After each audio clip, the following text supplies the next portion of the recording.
Assalamualaikum warahmatullahi wabarakatuh.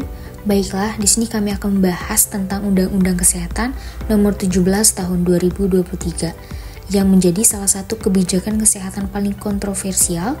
Sebagai informasi juga, undang-undang ini menggantikan beberapa undang-undang sebelumnya dengan tujuan menyederhanakan regulasi di bidang kesehatan. Namun, banyak pihak yang menilai bahwa undang-undang ini masih memiliki berbagai kekurangan yang perlu dikritisi. Di sini saya bersama teman saya akan memberikan pandangan yang berbeda mengenai undang-undang kesehatan ini, di mana ada yang mendukung dan menentang tentang undang-undang kesehatan ini. Mari kita diskusikan sama-sama. Di sini saya mengambil 5 poin utama yang mungkin menjadi keunggulan dalam undang-undang kesehatan tahun 2023 ini. Yang pertama adalah memberikan perlindungan hukum bagi tenaga kesehatan, di mana undang-undang kesehatan ini mengklaim untuk memberikan perlindungan lebih baik lagi bagi tenaga kesehatan dari kriminalisasi. Dan menurut Kemenkes, undang-undang ini juga justru mengatur mekanisme hukum yang lebih jelas dibandingkan aturan sebelumnya.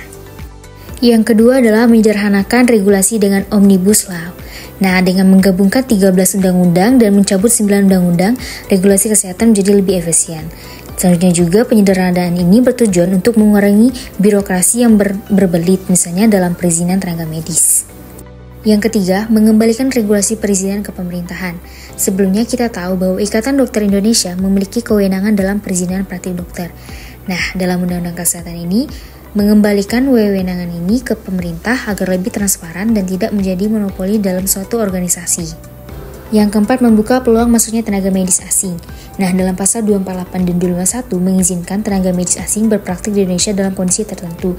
Namun, hanya saja spesialis atau subspesialis melalui evaluasi dan maksimal 4 tahun. Nah, tujuannya ini adalah untuk mengalih teknologi dan ilmu pengetahuan dan meningkatkan layanan medis serta mengatasi kekurangan dokter spesialis di daerah terpencil. Yang kelima adalah meningkatkan kesiapan dalam menghadapi krisis kesehatan. Nah, undang-undang ini menjadi payung hukum yang lebih kuat untuk menghadapi pandemi dan krisis kesehatan di masa depan. Dan juga pemerintah dapat lebih fleksibel dalam menangani kondisi darurat kesehatan.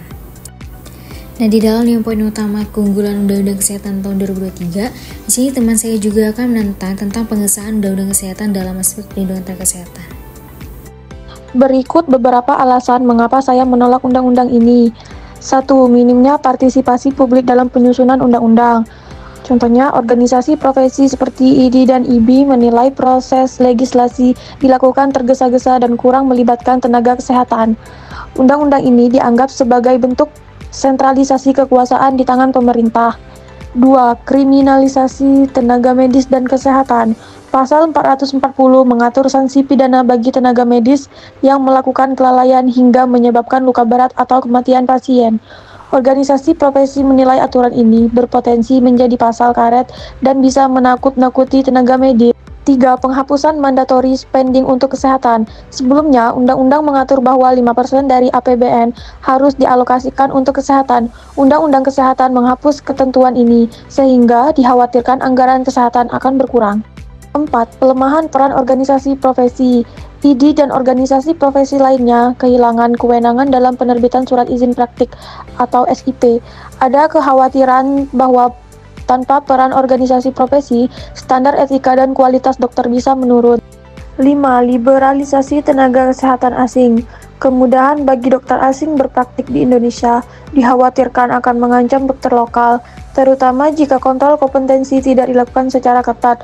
Dapat membuka peluang dominasi tenaga medis asing di sektor kesehatan Indonesia.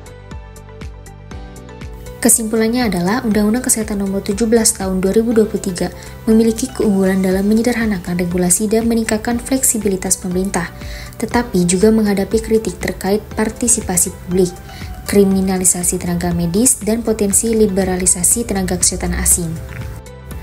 Jadi, Undang-Undang Kesehatan 2023 ini memang membawa perubahan besar dalam regulasi kesehatan di Indonesia. Namun, ada yang melihat sebagai langkah maju untuk meningkatkan akses layanan kesehatan, tetapi ada juga yang menganggapnya bisa berdampak negatif terhadap tenaga kesehatan dan masyarakat. Pada akhirnya, kebijakan ini masih perlu dikaji dan diimplementasikan dengan baik agar manfaatnya benar-benar dirasakan oleh semua pihak. Baiklah, sekian dari kami ucapkan terima kasih. Wassalamualaikum warahmatullahi wabarakatuh.